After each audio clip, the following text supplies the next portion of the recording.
Bagaimana bisa dengan sidik jari dapat diketahui bakat dan potensi manusia?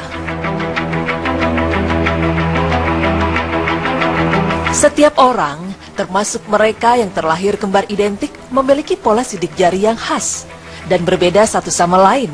Dengan kata lain, tanda pengenal manusia tertera pada ujung jari mereka. Penekanan pada sidik jari memiliki makna sangat khusus. Ini dikarenakan sidik jari setiap orang adalah khas bagi dirinya sendiri. Setiap orang yang hidup atau pernah hidup di dunia ini memiliki serangkaian sidik jari yang unik dan berbeda dari orang lain. Itulah mengapa sidik jari dipakai sebagai kartu identitas yang sangat penting bagi pemiliknya dan digunakan untuk tujuan ini di seluruh penjuru dunia. Maha besar Allah telah menciptakan sidik jari bagi setiap manusia di penjuru dunia. Akan tetapi, keunikan sidik jari ini baru ditemukan di akhir abad ke-19. Sebelumnya, orang hanya menganggap sidik jari sebagai lengkungan-lengkungan biasa tanpa makna khusus. Namun tahukah Anda, jauh sebelum adanya penelitian, dalam Al-Quran sesungguhnya Allah telah membahas tentang sidik jari. Allah Subhanahu wa Ta'ala berfirman yang artinya, apakah manusia mengira bahwa kami tidak akan mengumpulkan kembali tulang belulangnya? Ya, bahkan kami mampu menyusun kembali ujung jari-jarinya dengan sempurna. Quran Surah Al-Qiyamah ayat 3 hingga 4.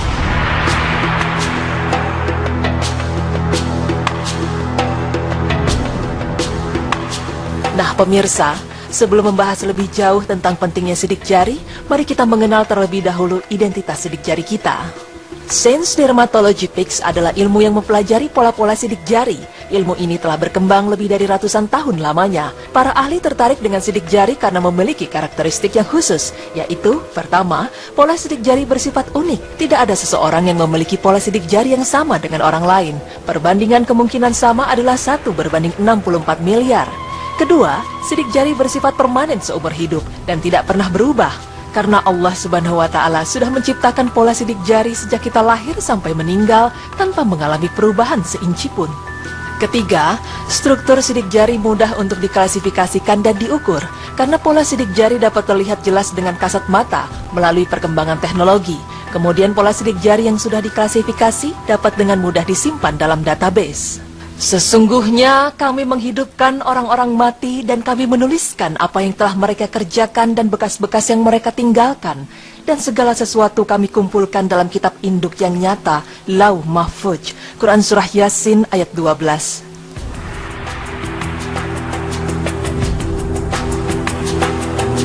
Dalam perkembangan riset, penelitian yang dilakukan para ilmuwan dermatologi Pics dipelajari seputar pembentukan pola sidik jari yang ternyata sudah muncul dalam janin usia kandungan 13 minggu sampai dengan 19 minggu.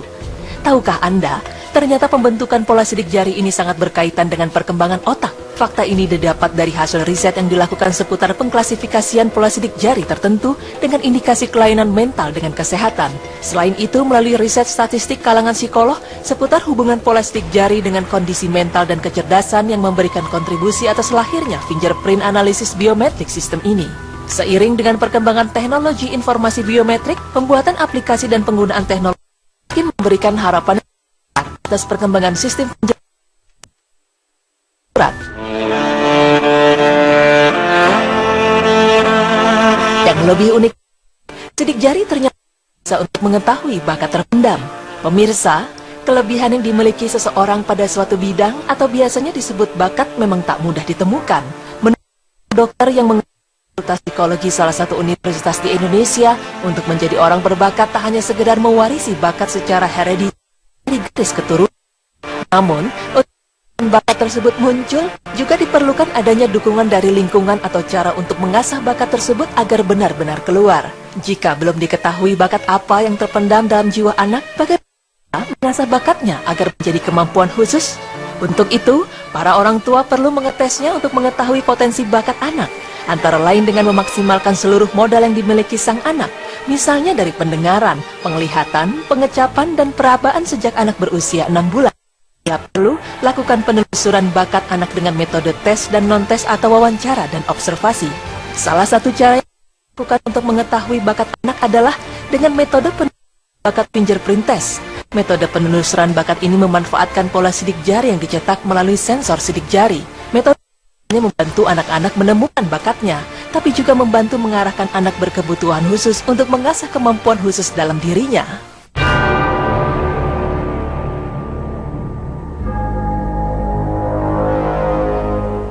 Lalu, bagaimana bisa sidik jari menggambarkan bakat terpendam seseorang? Bagaimanakah cara kerjanya? Berikut penjelasannya. Fingerprint test sebenarnya sudah mulai diteliti sejak beberapa ratus tahun lalu. Tahun 1823, John E. Perkinsey berdasarkan penelitian yang pernah dilakukannya merumuskan 3 pola utama, yaitu busur, pusaran, dan lengkung pada 9 pola dasar sidik jari.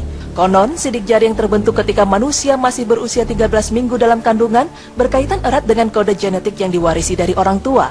Kode genetik ini lalu berkombinasi menjadi sesuatu yang unik dan menjadikannya tidak sama satu dengan yang lainnya. Keunikan ini juga dijadikan alat identifikasi seseorang melalui sidik jari.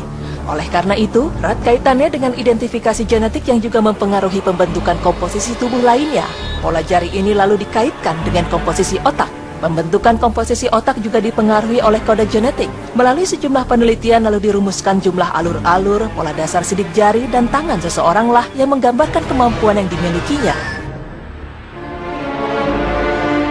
Berdasarkan total nerve growth factor, dari pola sidik jari dan telapak tangan dapat dilakukan perhitungan mulai dari jumlah alur pola sidik jari hingga sudut pola segitiga telapak tangan yang menggambarkan kemampuan belajar sel dan belahan otak.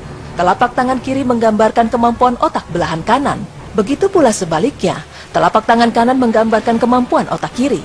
Seberapa banyak nilai yang didapat dari penghitungan sudut pola segitiga telapak kanan akan menggambarkan dominasi belahan otak mana yang lebih banyak berperan dalam diri seseorang. Otak kanan lebih banyak bertanggung jawab pada kemampuan pengelolaan emosional. Pada bagian ini, kemampuan intuisi juga ditentukan, sehingga proses kreatif, selera, nalar bisa berpikir secara abstrak, menyeluruh, dan sejenisnya, dan sangat mempengaruhi kemampuan. Tidak mengherankan jika orang yang didominasi otak kanan lebih berbakat dalam bidang seni musik, kreatif visual, seni rupa, dan sosial. Sedangkan orang yang didominasi oleh otak kiri lebih banyak mempengaruhi di bidang pengetahuan seperti kemampuan logika, olahraga, berbahasa asing, matematika, koordinasi tubuh, ingatan, hingga identifikasi terhadap warna, bahasa, dan pengamatan. Nah, pemirsa, dengan ditemukannya dominasi otak kanan dan kiri ini, lalu dihitung potensi yang lebih menonjol berdasarkan sidik jari, sehingga ditemukan bakat yang lebih dominan dan analisa yang dibuat akan lebih spesifik pada bakat tertentu yang dimiliki. Demikian, tim berita Islami masa kini memaparkan karunia Allah yang sungguh hebat, yaitu tentang keajaiban sidik jari yang bahkan Al-Quran sudah lebih dulu menyebutnya dibanding para pakar peneliti. Subhanallah, Maha Besar Allah telah membuat sidik jari manusia berbeda-beda, bahkan kita bisa mengetahui bakat seseorang dari sidik jari. Jika dipikir lagi, tidak mungkin ada yang bisa membuat sidik jari umat seluruh dunia berbeda-beda, kalau bukan Sang Maha Pencipta, Allah Subhanahu wa Ta'ala. Semoga informasi ini bermanfaat, terutama bagi Anda orang tua yang ingin mengasah bakat sang anak.